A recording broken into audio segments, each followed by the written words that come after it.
So, we talked about this briefly before, but we have a definition. It's literally a definition that somebody thought like, this is weird, but it works, so I'm gonna write it down. Like that's honestly his name is Cardano.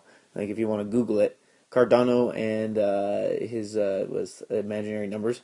It's interesting, but I'm pretty sure it was Cardano. Maybe it wasn't. But anyway, we have a definition of an imaginary number, and we're going to say that the square root of -1 equals I. That is the definition.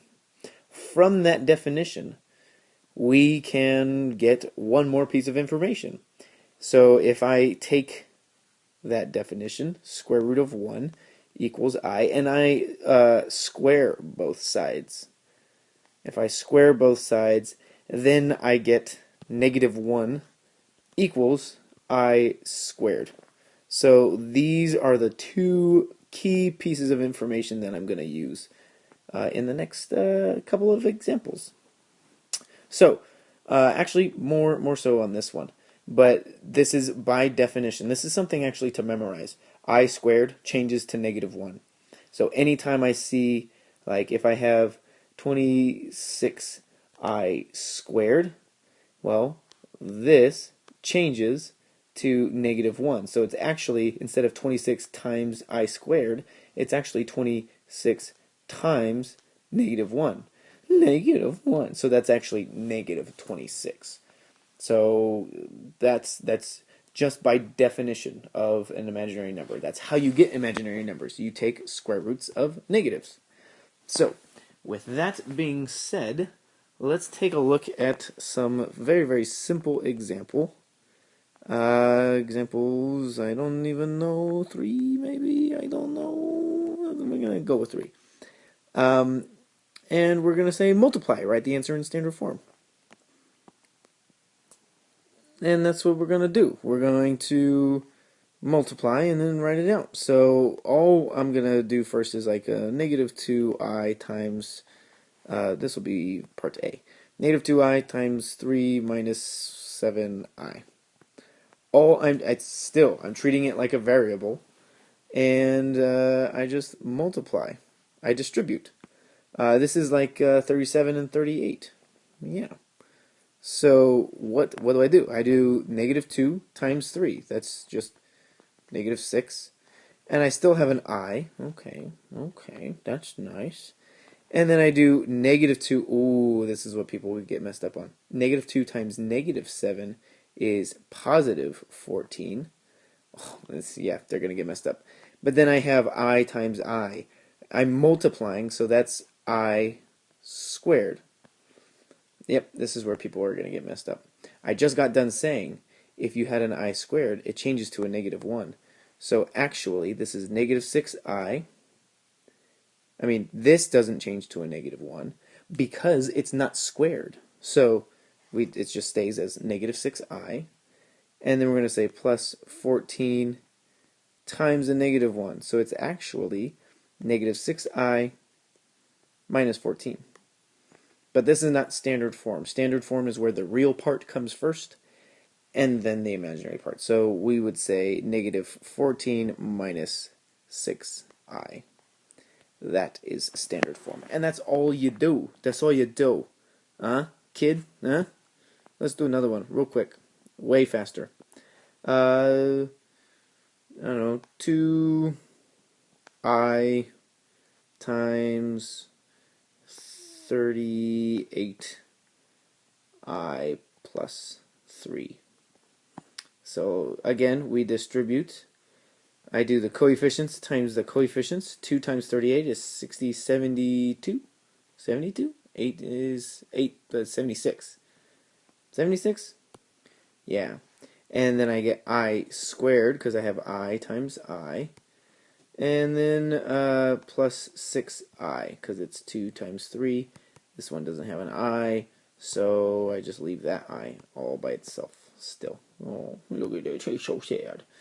And then what do we have? Yep, that's a negative. So 76 times a -1. plus 6i, and then we have negative 76 plus 6i. And that's it. Standard form. Easy. Easy. Bam. Bada bing, bada boom. So, yeah, I'm going to move on. It's easy. Super, super easy. Example 4. So here we're going to multiply. I'm going to do this one in two different ways. First, I'm going to FOIL. We're pretending like the i's are variables at first. Just pretend that you're golden. You're golden, like a golden goose.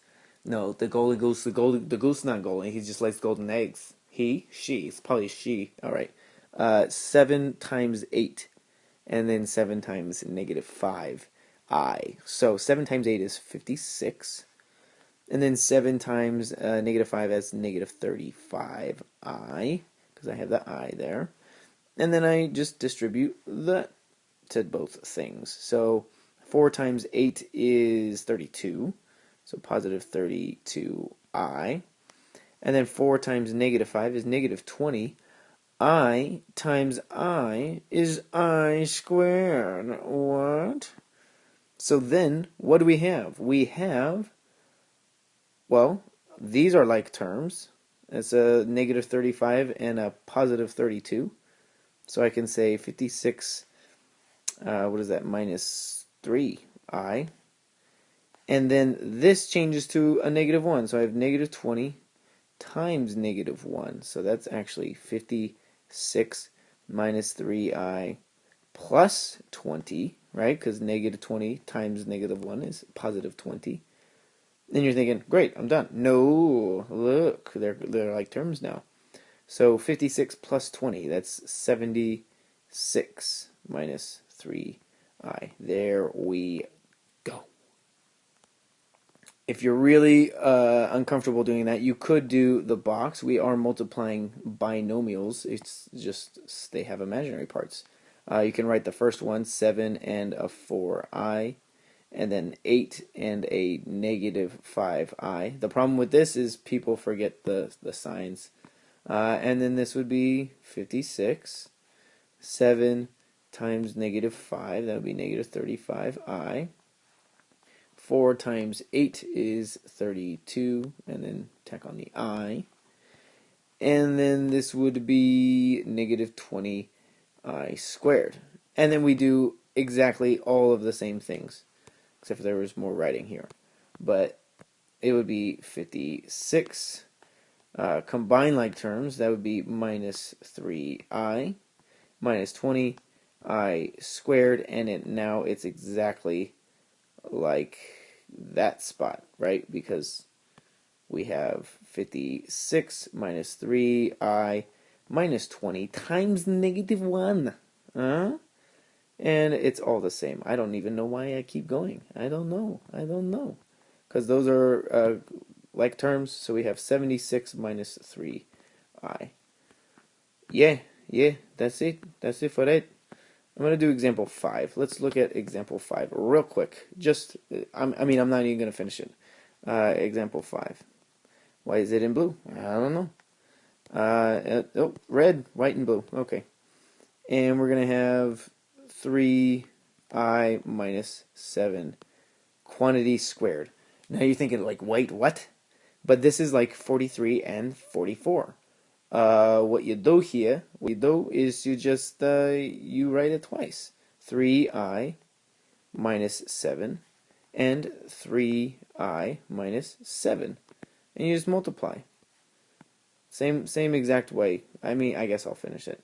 3i times 3i is 9i. Ooh, squared. Minus 21i. Minus 21i again. Plus 49. So then I get negative 9, right? Hopefully you can do that shortcut now.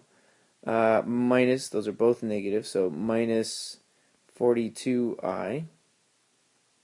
And then plus 49. So those are like terms. And I guess that's just 40 minus 42i. There you go. Easy. Easy peasy lemon squeezy. Sometimes terms will cancel out. That happens in 41 and 42. Terms cancel out. So there you have it. There you go. I'm done.